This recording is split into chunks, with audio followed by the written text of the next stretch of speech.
कैसा था उसके बारे में हम लोग पढ़ेंगे। ब्रिटिश पार्लियामेंट ने हिंद स्वातंत्र्य धारा जुलाई 1947 में पारित किया। इस धारा की व्यवस्था के अनुसार भारत का भारतीय संघ और पाकिस्तान संघ ऐसे दो राष्ट्र अस्तित्व यानी वजूद में आए। देश के समक्ष मुख्य दो प्रश्न खड़े हुए। करें ब्रिटिश पार्लियामेंट ने हिंद स्वातंत्र्य धारा जुलाई 1947 में जब पारित किया, लागू किया, तो इस धारा की व्यवस्था के अनुसार भारत का भारतीय संघ और पाकिस्तान संघ ऐसे दो राष्ट्र बने और उन देशों के सामने मुख्य दो प्रश्न खड़े हुए। आगे पढ़ते हैं। पहला, भारत के अनुरूप संविधान निर्माण करना। दूसरा, भारत की रियासतों पर से ब्रिटिश ताज का सार्वभौम यानी भारत की भूमि से पूरी तरह उनकी सत्ता का अंत होने से उन्हें भारत संघ में जोड़कर अखंड भारत का निर्माण करना। कह रहे हैं कि पहला प्रश्न था कि भारत के अनुसार संविधान यानी कानून बनाना। दूसरा था भारत के जितने भी रियासत थे उस पर से ब्रिटिश का जो शासन था सभी तरह से पूरी तरह से उनके शासन का अंत होने पर उन्हें भारत संघ में जोड़कर अखंड भारत का निर्माण करना। आगे पढ़ते हैं। उस समय देशी राज्य रियासतों की संख्या 562 थी। स्वतंत्र भारत के कुल क्षेत्रफल का 48% क्षेत्रफल देशी राज्यों क्षेत्रफल का था। उसी तरह से भारत की कुल जनसंख्या की 20% जनसंख्या देशी राज्यों की थी। कश्मीर, हैदराबाद और मैसूर बड़े राज्य थे। अन्य छोटे राज्य भी थे। ऐसे राज्य भी थे जिनका कद यानी आकार एक छोटे गांव से भी छोटा था। इन राज्यों के राजा नवाबों को भारतीय संघ में शामिल होने के लिए समझाने का भगीरथ यानी कठिन कार्य था। यह कार्य तेजी से करना था। करें उसी समय देशी राज्य रियासतों की संख्या 562 थी। स्वतंत्र भारत के कुल क्षेत्रफल का 48% क्षेत्रफल देशी राज्यों क्षेत्रफल का था। उसी तरह से भारत की कुल जनसंख्या की 20% जनसंख्या देशी राज्यों की थी। कश्मीर, हैदराबाद और मैसूर बड़े राज्य थे। अन्य छोटे राज्य भी थे और कुछ ऐसे भी राज्य थे जिनका आकार बहुत ही छोटा था, एक छोटे गांव से भी छोटा था। और इन राज्यों के राजा नवाबों को भारतीय संघ में मिलाने के लिए समझाने का कठिन कार्य करना था और यह कार्य तेजी से बहुत तेज गति से करना था। आगे पढ़ते हैं। स्वतंत्रता प्राप्त होने पर सर्वप्रथम भावनगर के महाराजा कृष्ण कुमार सिंह ने भावनगर में उत्तरदायी यानी जिम्मेदार सरकार की शुरुआत की थी। 15 फरवरी 1948 में सरदार पटेल के प्रयत्नों से संयुक्त सौराष्ट्र राज्य की रचना होने से भावनगर राज्य उसमें विलीन हो गया यानी मिल गया, शामिल हो गया। 15 फरवरी 1948 सौराष्ट्र राज्य की रचना की इस घटना को जवाहरलाल नेहरू ने समकालीन यानी वर्तमान काल के इतिहास का सबसे महत्वपूर्ण उल्लेखनीय एकीकरण यानी मिलाप माना है। बता रहे कि स्वतंत्रता प्राप्त होने के बाद पहली बार भावनगर के राजा कृष्ण कुमार सिंह ने भावनगर में जिम्मेदार सरकार की शुरुआत की थी। 15 फरवरी 1948 में सरदार पटेल के कोशिशों से संयुक्त सौराष्ट्र राज्य की रचना होने से भावनगर राज्य उसमें जुड़ गया। 15 फरवरी 1948 में सौराष्ट्र राज्य की रचना की इस घटना को जवाहरलाल नेहरू ने समकालीन यानी वर्तमान काल के इतिहास का सबसे महत्वपूर्ण उल्लेखनीय एकीकरण माना है। आगे पढ़ते हैं। स्वतंत्रता प्राप्ति के बाद तत्कालीन यानी तुरंत उप प्रधानमंत्री और गृह मंत्री सरदार वल्लभ भाई पटेल ने देशी राज्यों से अपील यानी प्रार्थना आग्रह किया कि उनके शासन में रहने वाली प्रजा और भारतीय संघ के हित यानी भलाई में वे अपने राज्य को स्वेच्छापूर्वक यानी अपनी इच्छा से भारतीय संघ में शामिल होने की सम्मति यानी मंजूरी दें। उन्होंने राजाओं में देशभक्ति जागृत की यानी जगाया। व्यवहारिक बुद्धि यानी अपने अच्छे व्यवहार से उन्होंने लगभग सभी देशी राज्यों का भारत में विलीनीकरण की प्रक्रिया यानी कार्य शुरू की। करें कि स्वतंत्रता प्राप्ति के बाद तुरंत ही उप प्रधानमंत्री और गृह मंत्री सरदार वल्लभ भाई पटेल ने देशी राज्यों से यह प्रार्थना की कि उनके शासन में रहने वाली प्रजा और भारतीय संघ के हित में भलाई में वे अपने राज्य को अपने इच्छा के अनुसार भारत संघ में शामिल होने की मंजूरी दे दें, जुड़ जाएं। और उन्होंने राजाओं में अपने देश के प्रति देशभक्ति जागृत की जगाई और अपने अच्छे व्यवहार से उन्होंने लगभग सभी देशी राज्यों को भारत में मिलाने की प्रक्रिया को शुरू की। आगे पढ़ते हैं। राजा रजवाड़ों को एक मजबूत, अखंड और समृद्ध यानी संपन्न भारत की नींव रखने में अपना सहयोग देने के लिए कहा। उनके अधिकार और हितों यानी उनके भलाई की रक्षा करने का सरदार पटेल ने विश्वास दिलाया। सरदार पटेल और उनके सचिव वीपी मेनन की सहायता से दस्तावेज और जैसे थे समझौता का मसौदा यानी प्रारूप तैयार किया गया था। उससे संबंधित मंत्रियों और राजाओं की संयुक्त समिति ने उसको अंतिम स्वरूप यानी रूप दिया। राजाओं को इन शर्तों से संतोष हुआ। हैदराबाद, जूनागढ़ और कश्मीर के अतिरिक्त यानी अलावा सभी 559 राज्यों ने उसे स्वीकार करके भारतीय संघ में अपने राज्य को विलीन यानी शामिल कर दिया। कह रहे हैं कि राजा रजवाड़ों को एक मजबूत यानी ताकतवर, अखंड और समृद्ध यानी संपन्न भारत की रचना रखने में अपना सहयोग देने के लिए कहा। पटेल जी ने उनके अधिकार और उनके भलाई की रक्षा करने के लिए सरदार पटेल ने उन्हें यकीन दिलाया। सरदार पटेल ने और उनके सचिव वीपी मेनन की सहायता से दस्तावेज और जैसे थे समझौता का प्रारूप तैयार किया गया था। उससे संबंधित जो मंत्री और राजा थे उनकी राजाओं की संयुक्त समिति ने उनको अंतिम रूप दिया। राजाओं को इन शर्तों से संतोष हुआ, वो संतुष्ट हो गए। हैदराबाद, जूनागढ़ और कश्मीर के अलावा सभी 559 राज्यों ने उसे मंजूर करके भारतीय संघ में अपने राज्य को मिला दिया यानी शामिल कर दिया। आगे पढ़ते हैं। आगे है हैदराबाद, जूनागढ़ और कश्मीर का जुड़ना। पहले हैदराबाद के बारे में पढ़ते हैं। दक्षिण भारत में स्थित हैदराबाद राज्य के निजाम ने अपने राज्य को 15 अगस्त को स्वतंत्र यानी आज़ाद घोषित किया। उसकी भौगोलिक परिस्थिति की ओर ध्यान देने पर ऐसा लगा कि उसे भारत के साथ जुड़ना चाहिए।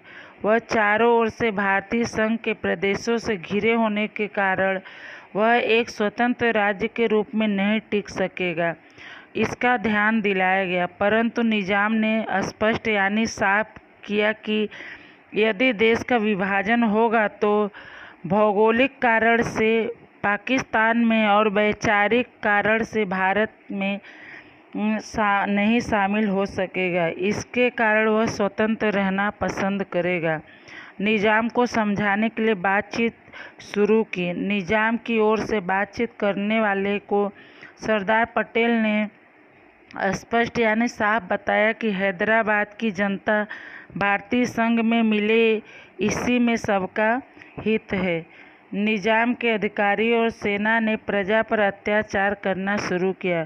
स्थिति बुरा बनने पर परिस्थिति से तंग आकर यानी परेशान होकर भारत सरकार ने पुलिस कार्रवाई करके हैदराबाद को भारतीय संघ में मिला लिया 18 सितंबर 1948 को निजाम ने शरणागति स्वीकार की, यानी आश्रय में आना मान लिया।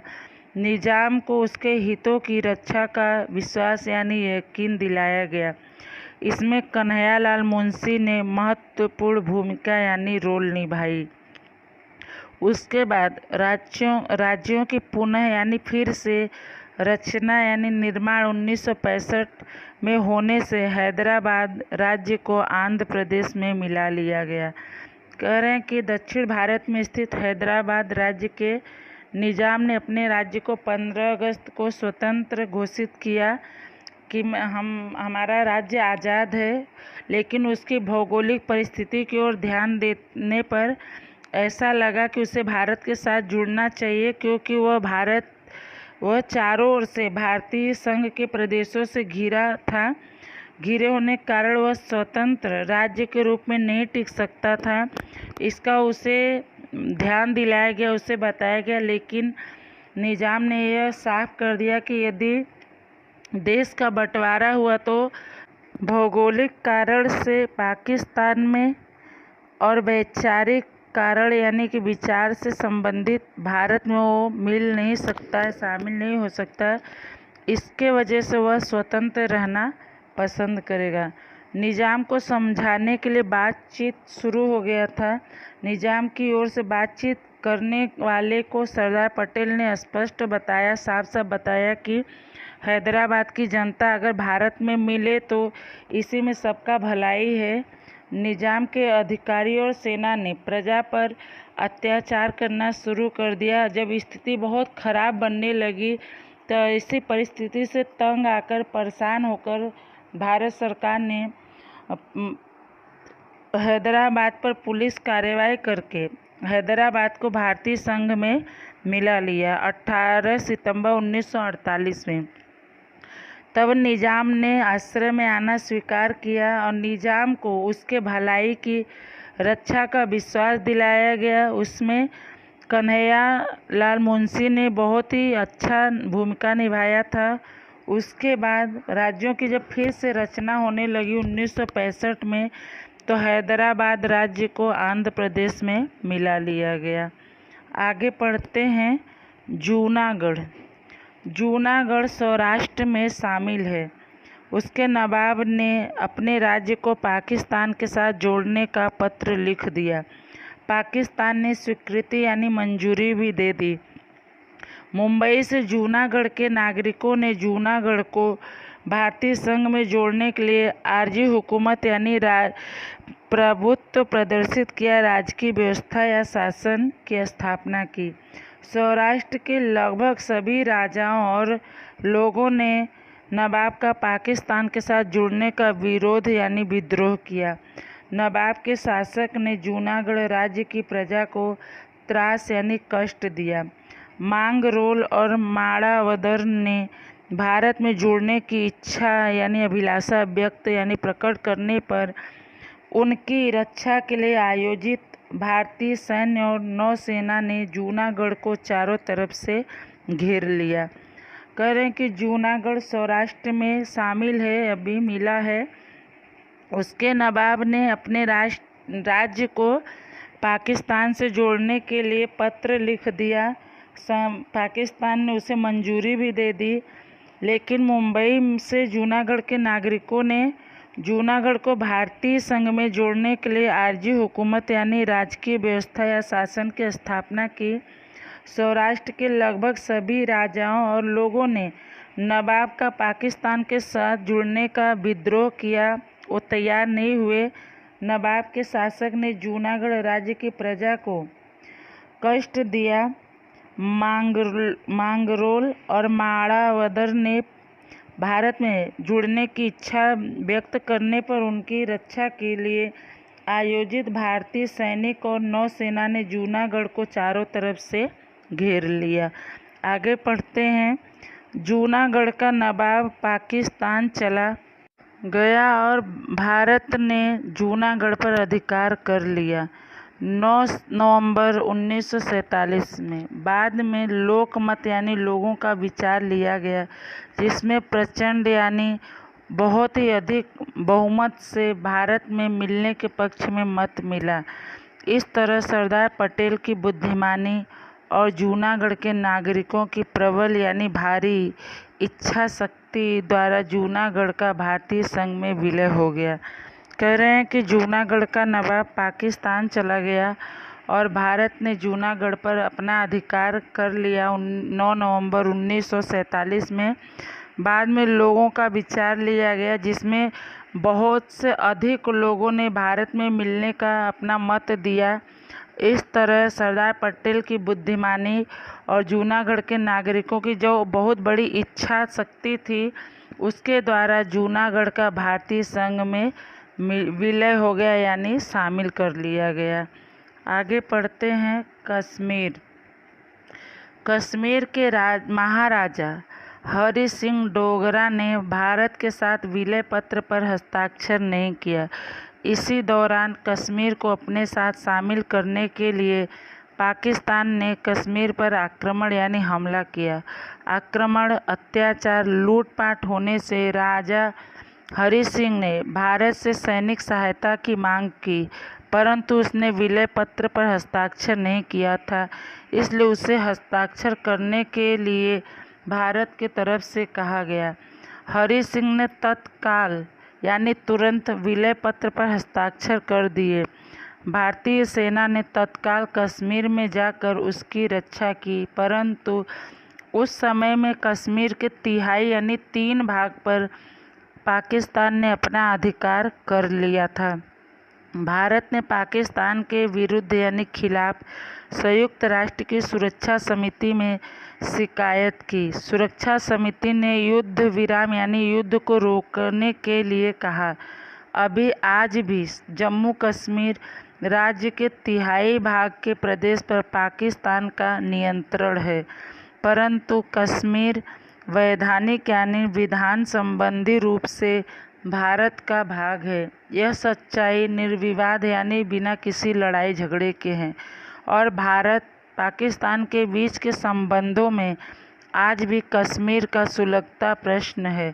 इस तरह 1948 के अंत से पहले भारत में राजनीतिक एकता सिद्ध यानी साबित हुई तथा अहिंसक यानी जो हिंसा न करता हो ऐसी ऐतिहासिक क्रांति पूरी हुई।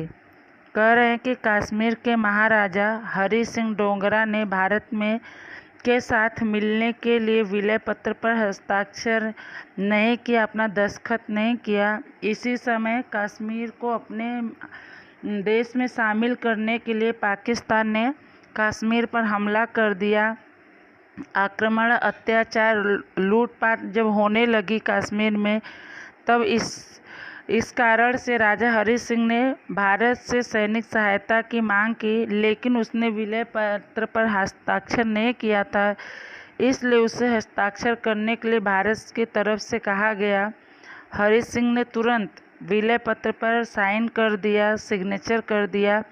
भारत सेना ने तुरंत कश्मीर में जाकर उसकी रक्षा की, लेकिन उस समय कश्मीर का 3 भाग पर पाकिस्तान ने अपना अधिकार कर लिया था। भारत ने पाकिस्तान के खिलाफ संयुक्त राष्ट्र समिति जो बनाई गई है वहाँ पर उसके खिलाफ शिकायत दर्ज कराई। सुरक्षा समिति ने युद्ध रोक देने के लिए कहा। आज भी जम्मू कश्मीर राज्य का 3 भाग के प्रदेश पाकिस्तान के नियंत्रण में है, लेकिन कश्मीर वैधानिक रूप से यानी विधान संबंधी रूप से भारत का भाग है और यह सच है, इसमें कोई लड़ाई झगड़े की बात ही नहीं है। और भारत पाकिस्तान के बीच के संबंधों में आज भी कश्मीर का सुलगता प्रश्न है। और इस तरह 1948 के अंत से पहले भारत ने राजनीतिक एकता सिद्ध हुई और अहिंसक ऐतिहासिक क्रांति पूरी हुई। आगे पढ़ते हैं। फ्रांसीसी और पुर्तगाली उपनिवेशों का भारत संघ में विलय। उपनिवेशों यानी कि एक राज्य से दूसरे राज्य में या एक देश से दूसरे देश में आकर बस जाना, उसे उपनिवेश बोलते हैं। उसके बारे में पढ़ते हैं कि भारत संघ में कैसे शामिल हुए। 26 जनवरी 1950 तक में भारत के देशी राज्य रियासतों का भारतीय संघ में विलय हो चुका था, परंतु यूरोपीय साम्राज्यवाद के कारण रहे सहे यानी बचे खुचे प्रदेश फ्रेंच और पुर्तगीज के अधीन थे यानी उनके कब्जे में थे। भारत की स्वतंत्रता प्राप्त होने पर फ्रांस और पुर्तगाल की सरकारों को उनके अधीनस्थ यानी उनके अधीन उनके कब्जे में जो भारतीय प्रदेश थे उन प्रदेशों को भारत को सौंप देने का अनुरोध यानी प्रार्थना किया गया। करें 26 जनवरी 1950 तक में भारत के देशी राज्य रियासतों का भारत में मिलाप हो गया था, मिल गए थे, लेकिन यूरोपीय साम्राज्यवाद के कारण जो बचे खुचे प्रदेश थे फ्रेंच और पुर्तगीज के अधीन थे, उनके कब्जे में थे। भारत ने स्वतंत्रता प्राप्त करने पर फ्रांस और पुर्तगाल की सरकारों को उनके अधीन जो भारतीय प्रदेश थे उनको भारत को दे देने का अनुरोध यानी प्रार्थना किया। आगे पढ़ते हैं। भारत को स्वतंत्रता मिली उस समय फ्रेंचों के अधीन प्रदेशों के लोगों की तीव्र यानी बहुत ही अधिक इच्छा यानी अभिलाषा थी कि भारतीय संघ के साथ शामिल हो जाने की। इसके लिए उन्होंने स्वतंत्र होने के लिए आंदोलन यानी क्रांति चलाया।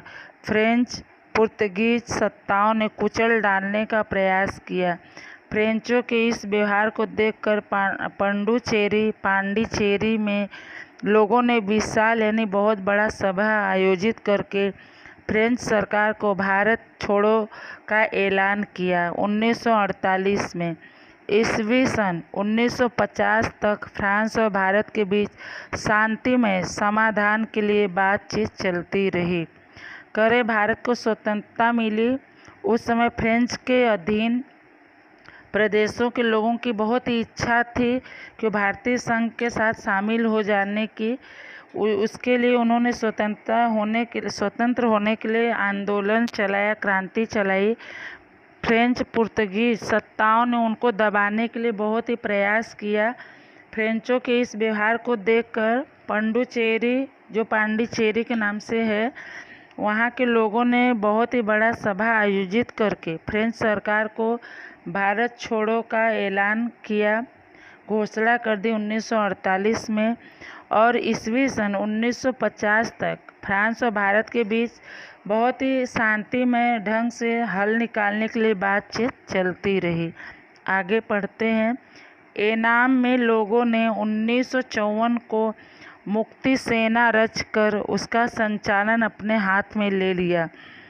फ्रांस ने लोगों के मिजाज यानी सोच और भारतीय संघ के साथ जुड़ने की 13 अक्टूबर 1954 की तीव्र इच्छा तथा समय को परखकर यानी जानकर अपने उपनिवेशों को भारत को सौंप देने के लिए बातचीत को सार्थक यानी सफल बनाने के लिए उपनिवेशों का अधिकार भारत को सौंपना स्वीकार किया। फ्रेंच सरकार ने अपने 5 उपनिवेश पांडिचेरी है, कारैलकाल, चंद्रनगर, माहे और एनाम भारत को सौंप दिए। भारत सरकार ने इन प्रदेशों का प्रशासन अपने हाथ में लिया और उसे केंद्र शासित संघीय प्रदेश के रूप में दर्जा यानी स्थान दिया, जो वर्तमान समय में जारी है।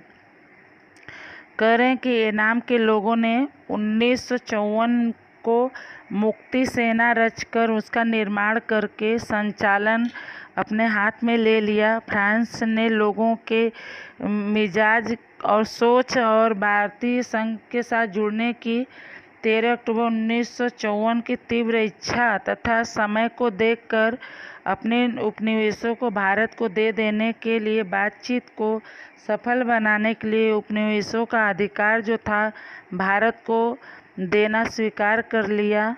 फ्रेंच सरकार ने अपने 5 उपनिवेश पांडिचेरी है, कारैलकाल, चंद्रनगर, माहे और एनाम भारत को दे दिए।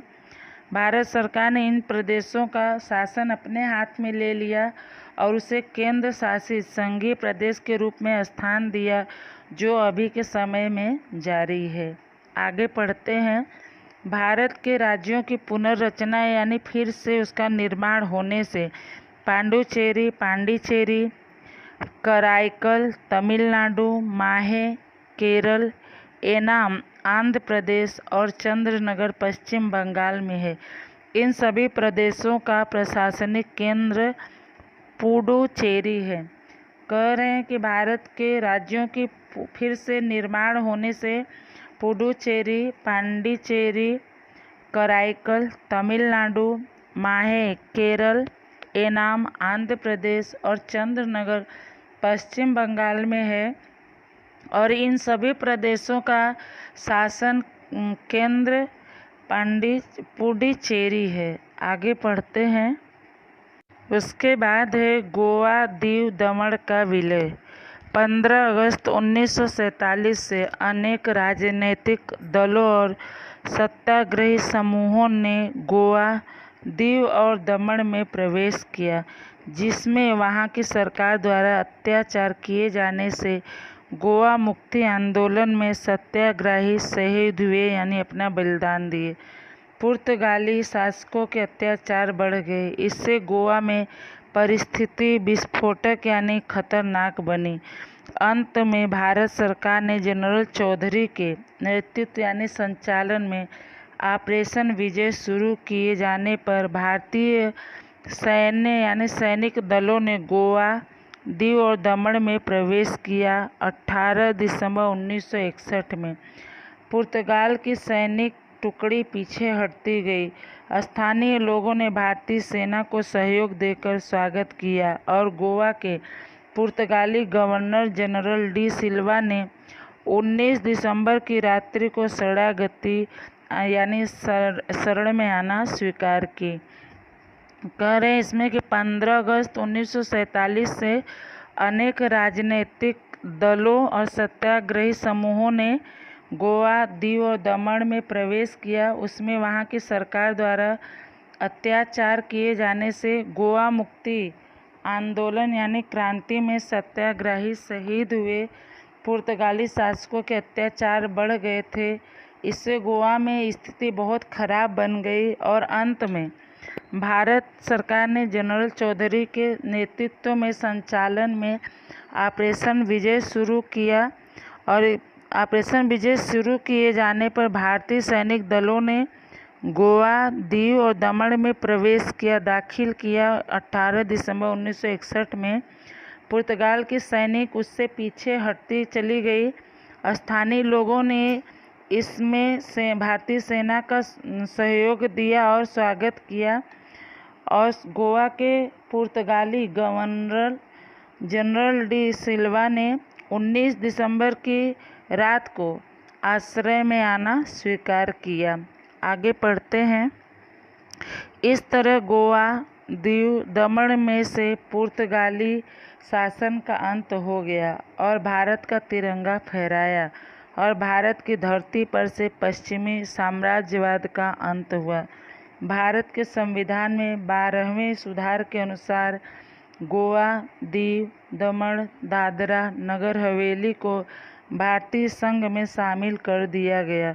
12 मार्च 1962 में इन प्रदेशों को भारतीय संघ प्रदेश यूनियन टेरिटरी का दर्जा यानी स्थान दिया गया। 1987 में 30 मई को दमन और दीव का मुख्यालय दमन है, गोवा का मुख्यालय पणजी है।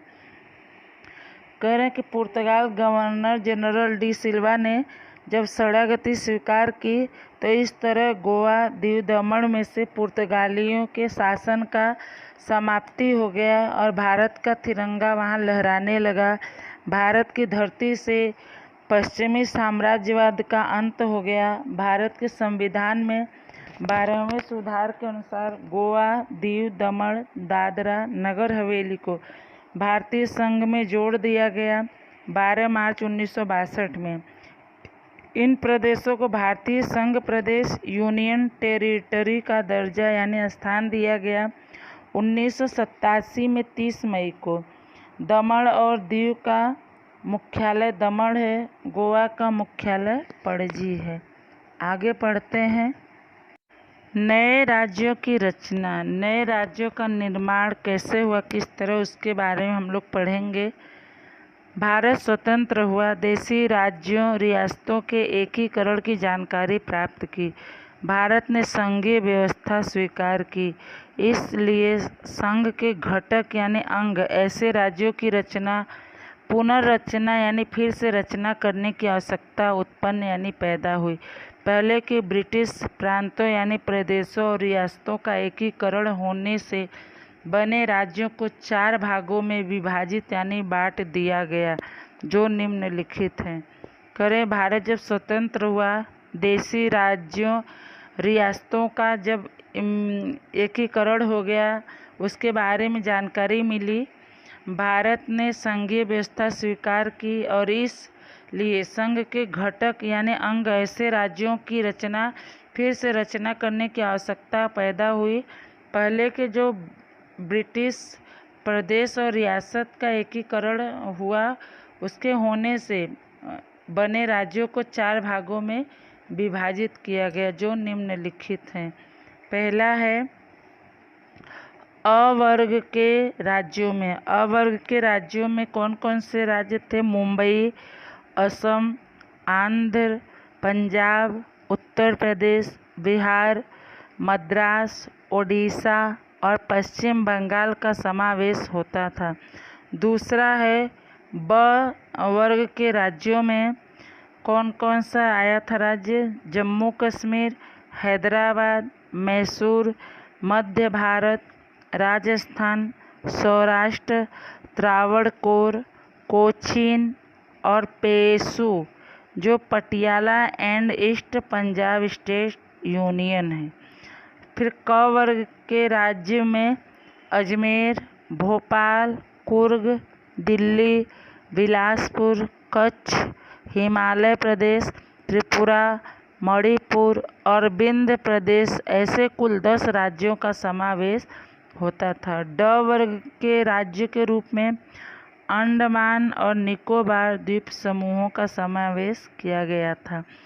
ये सभी राज्य भारतीय संघ के अभिन्न भाग थे। इस प्रकार 4 राज्यों का दर्जा एक समान नहीं था।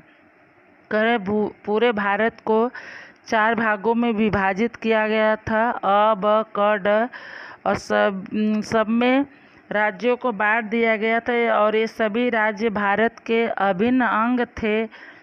लेकिन ये 4 प्रकार के राज्यों का जो स्थान था वो एक जैसा, एक समान नहीं था। आइए उसके बारे में हम लोग पढ़ते हैं आगे।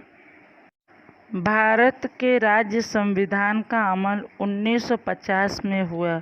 उस समय पहले बताए अनुसार 4 प्रकार के राज्य थे, परंतु यह व्यवस्था काम चलाऊ यानी अस्थायी नहीं थी। भाषावार यानी भाषा के अनुसार राज्य की रचना करने की मांग पूरे देश में उदित यानी प्रकट हुई। इससे 1953 में जवाहरलाल नेहरू ने संसद में राज्य पुनर्रचना आयोग नियुक्त करने की घोषणा यानी ऐलान की, जिसमें सर्वोच्च न्यायालय के पूर्व न्यायाधीश फजल अली चेयरमैन और 2 अन्य सदस्यों में हृदयनाथ कुंजरू और के.एम. पनिकर नियुक्त हुए। राज्य पुनर्रचना यानी फिर से रचना करने की आयोग समग्र यानी पूरे देश में विविध यानी अलग अलग प्रजा की अभिप्राय, मंतव्य, निवेदन, मुलाकातों, पत्र व्यवहार द्वारा प्रजा का सुझाव यानी राय प्राप्त करके आयोग ने सिफारिश की। उपरांत यानी उसके बाद मुंबई द्विभाषी यानी 2 भाषाओं वाला राज्य बना, जिसमें महाराष्ट्र और गुजरात और सौराष्ट्र प्रदेश होंगे और उसकी राजधानी मुंबई होगी। ऐसा निर्णय यानी फैसला लिया गया।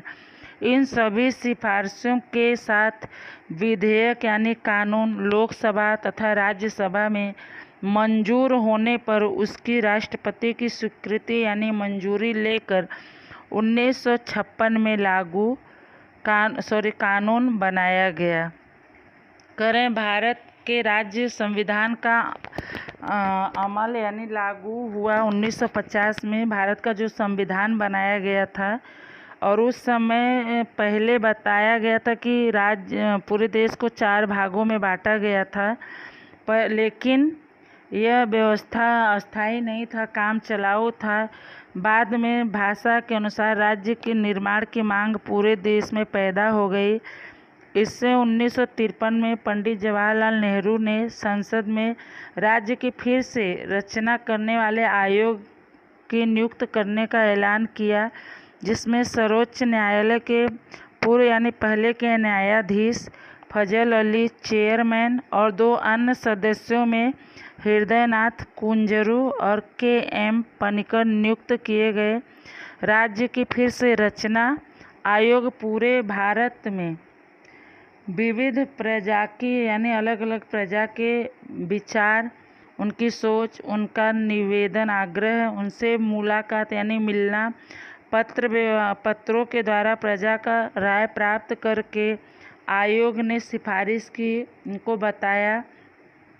उसके बाद मुंबई को 2 भाषा वाला राज्य बना दिया गया, जिसमें महाराष्ट्र, गुजरात और सौराष्ट्र प्रदेश होंगे और उसकी राजधानी मुंबई होगी, ऐसा फैसला लिया गया। उनकी इस सिफारिश के साथ कानून लोकसभा तथा राज्यसभा में स्वीकृत होने पर, मंजूरी मिलने पर उसकी राष्ट्रपति की स्वीकृति लेकर 1965 में यह कानून बनाया गया। आगे पढ़ते हैं। इस तरह पुराने अ, ब, क, ड प्रकार के राज्यों को समाप्त करके भारत के संविधान के प्रथम परिशिष्ट यानी किसी पुस्तक का पूरक अंग जो बातें पहले उसमें न लाई गई हो उस बात को लाना, उसमें सुधार किया गया और उसके स्थान पर घटक यानी अंग राज्य और केंद्र शासित प्रदेश ऐसे 2 वर्ग हुए। जो नए 14 घटक राज्य बने उनमें आंध्र, असम, उड़ीसा, कर्नाटक, केरल, उत्तर प्रदेश, जम्मू कश्मीर, पश्चिम बंगाल, पंजाब, मद्रास, बिहार, मध्य प्रदेश, मुंबई और राजस्थान थे। जो 5 संघ प्रदेश बने उनमें दिल्ली, हिमाचल प्रदेश, मणिपुर, त्रिपुरा, लक्षद्वीप टापू थे। करें इस तरह से जब नए प्रदेशों का भाषा के अनुसार निर्माण हुआ तो जो पुराने रचना की गई थी अ, ब, क, ड के प्रकार के राज्यों को समाप्त कर दिया गया। भारत के संविधान के प्रथम परिशिष्ट में सुधार किया गया और उसके स्थान पर घटक राज्य और केंद्र शासित प्रदेश ऐसे 2 वर्ग बनाए गए। जो नए घटक राज्य बने उनमें आंध्र प्रदेश, असम, उड़ीसा, कर्नाटक, केरल, उत्तर प्रदेश, जम्मू कश्मीर, पश्चिम बंगाल, पंजाब, मद्रास, बिहार, मध्य प्रदेश, मुंबई और राजस्थान थे। जो 5 संघ प्रदेश बने उनमें दिल्ली, हिमाचल प्रदेश, मणिपुर, त्रिपुरा, लक्षद्वीप टापू शामिल किए गए। आगे हम लोग पढ़ते हैं। अंत में केंद्र सरकार को मुंबई पुनर्रचना यानी फिर से रचना कानून ईस्वी सन 1960 में पारित बनाना पड़ा। 25 अप्रैल 1960 को उसे मान्यता मिली और महाराष्ट्र राज्य की राजधानी मुंबई निश्चित की गई। सौराष्ट्र और कच्छ सहित गुजरात नया राज्य 1 मई 1960 में बना और इस दिन को गुजरात स्थापना दिवस के रूप में मनाया जाता है। कह रहे हैं कि उसके बाद फिर से केंद्र सरकार को मुंबई की फिर से रचना की गई, कानून बनाया गया, 1960 में पारित किया गया। 25 अप्रैल 1960 को उसे मान्यता मिली, मान्यता मिलना यानी मंजूरी मिली और महाराष्ट्र राज्य की राजधानी मुंबई को निश्चित किया गया। सौराष्ट्र और कच्छ के साथ गुजरात नया राज्य बनाया गया 1 मई 1960 में और इस दिन को गुजरात स्थापना दिवस के रूप में मनाया जाता है। आगे है असम, मेघालय, मणिपुर, त्रिपुरा, अरुणाचल प्रदेश, मिजोरम, नागालैंड जैसी 7 बहनें 7 सिस्टर्स के रूप में पहचाने जाने वाले 7 राज्यों की रचना हुई। करें फिर उसके बाद असम, मेघालय, मणिपुर, त्रिपुरा, अरुणाचल प्रदेश, मिजोरम, नागालैंड जैसी 7 बहनें यानी 7 राज्यों के रूप में जानने वाले 7 राज्यों का निर्माण किया गया। आगे पढ़ते हैं। बड़े राज्यों में से छोटे राज्य बनाने की मांग सतत जारी रही। अंत में ईस्वी सन 2000 में बिहार में से झारखंड राजधानी उसका बनाया गया रांची, मध्य प्रदेश में से छत्तीसगढ़ की राजधानी रायपुर, उत्तर प्रदेश में से उत्तराखंड की राजधानी देहरादून, ऐसे 3 राज्यों की रचना यानी निर्माण किया गया। 2014 में आंध्र प्रदेश में से तेलंगाना का अलग राज्य के रूप में रचना यानी निर्माण हुआ। अभी भी राज्यों के पुनः रचना यानी फिर से रचना करने की मांग चालू है, जिसमें महाराष्ट्र में से अलग विदर्भ राज्य की मांग का समावेश होता है। बड़े जो राज्य थे उनमें से अलग छोटे राज्य की मांग लगातार जारी है। अंत में 2000 में से बिहार में से झारखंड बनाया गया, उसकी राजधानी रांची बनाई गई। फिर उसके बाद मध्य प्रदेश से छत्तीसगढ़ अलग कर दिया गया, छत्तीसगढ़ की राजधानी रायपुर बनाई गई। उत्तर प्रदेश से उत्तराखंड अलग कर दिया गया, उसकी राजधानी देहरादून बनाई गई। ऐसे 3 राज्यों की रचना की गई। 2014 में आंध्र प्रदेश में से तेलंगाना का अलग राज्य के रूप में निर्माण किया गया। अभी भी राज्यों की फिर से रचना की मांग चालू है, जिसमें महाराष्ट्र में से विदर्भ राज्य की मांग लोग कर रहे हैं। आगे बढ़ते हैं। वर्तमान समय में आंध्र प्रदेश, अरुणाचल प्रदेश, असम, बिहार, गोवा, गुजरात, हिमाचल प्रदेश, महाराष्ट्र, मणिपुर, मेघालय, मिजोरम, नागालैंड, राजस्थान, ओडिशा, पंजाब, तमिलनाडु, तेलंगाना, उत्तर प्रदेश, सिक्किम, त्रिपुरा, पश्चिम बंगाल, छत्तीसगढ़, उत्तराखंड और झारखंड, इसके अतिरिक्त केंद्र शासित प्रदेश चंडीगढ़, पुडुचेरी, लक्षद्वीप, दमन, दीव, दादरा और नगर हवेली है। इस तरह भारतीय संघ में 29 राज्य, दिल्ली राज्य एक राष्ट्रीय राजधानी क्षेत्र, 6 संघ शासित प्रदेश हैं। अभी के समय में कुल 29 राज्य हैं, दिल्ली एक राज्य है, राष्ट्रीय राजधानी क्षेत्र, 6 संघ शासित प्रदेश हैं। बच्चों आज के लिए इतना ही, आगे का भाग में बाद में पढ़ाऊंगी।